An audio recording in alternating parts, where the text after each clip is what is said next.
बहू मटर पनीर तो बना लो। यह कहानी एक छोटे से गांव की है, जहां एक छोटे से परिवार की जिंदगी अपनी नज़ाकतों और उतार चढ़ावों में बसी हुई थी। इस परिवार का मुखिया था रामनिवास, एक साधारण किसान जो अपने खेतों में दिन रात मेहनत करता था। उसकी पत्नी सुशीला एक घर गृहस्थी में डूबी हुई महिला थी।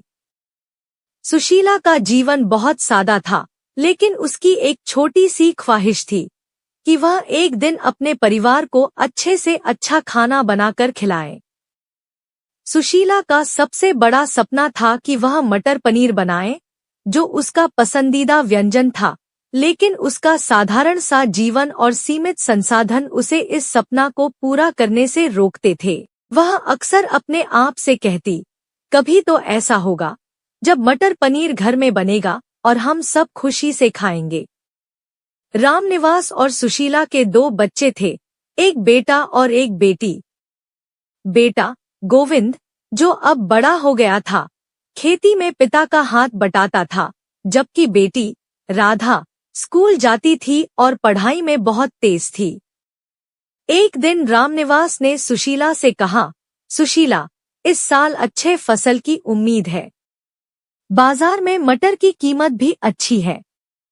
सोचो, अगर मटर अच्छा बिके तो तुम अपना सपना पूरा कर सकती हो, मटर पनीर बनाने का। सुशीला ने उसकी बात सुनकर मुस्कुराया और सोचा, अगर मटर अच्छा बिके तो शायद मैं मटर पनीर बना पाऊं, लेकिन अभी बहुत कुछ करना बाकी है। कुछ दिन बाद रामनिवास ने मटर की फसल अच्छी तरह से काटी और बाजार में बेच दी। मटर की बिक्री से घर में अच्छा पैसा आया। अब सुशीला का सपना पूरा करने का समय आ गया था। वह मटर पनीर बनाने की तैयारी करने लगी। सुशीला के पास मटर और पनीर तो थे, लेकिन उसे कई चीजों की आवश्यकता थी जो उसे पहले कभी नहीं मिली थी। घी, मसाले और स्वाद बढ़ाने के लिए दही। रामनिवास के पास इतना पैसा नहीं था कि वह बाजार से इन चीजों को खरीद सके। सुशीला ने सोचा, क्या मैं बिना इन चीजों के मटर पनीर बना सकती हूँ? सुशीला का मन यह सोचकर घबराया कि अगर यह स्वादिष्ट नहीं बना तो परिवार को क्या कहेगी। वह बाजार से थोड़ा बहुत सब्जी और मसाले लेकर आई और घर के किचन में लगी। लेकिन उसे समझ नहीं आ रहा था कि मटर पनीर को सही तरीके से कैसे बनाया जाए।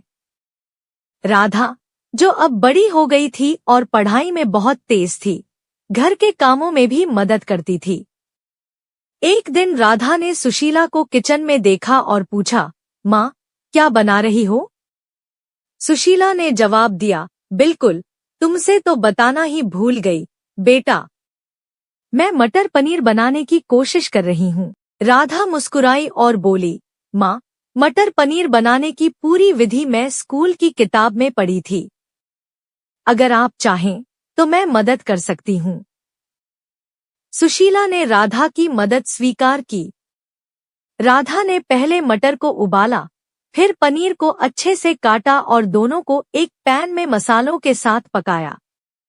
जैसे ही यह व्यंजन तैयार हुआ, राधा और सुशीला ने एक दूसरे को देखा और मुस्कुराए।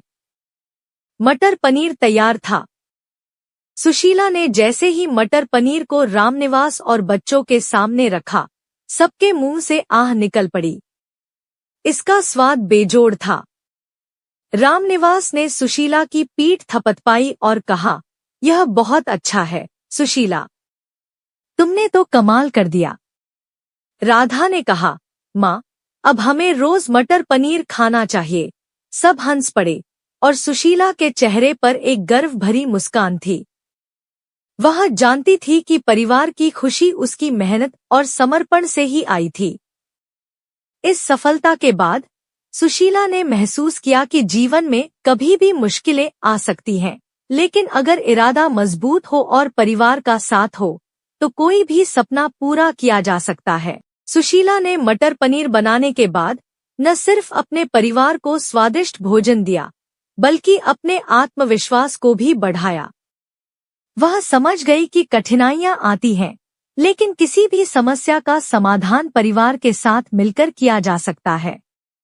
आज भी जब सुशीला मटर पनीर बनाती है तो वह उस दिन को याद करती है जब उसने अपने परिवार का सपना पूरा किया था।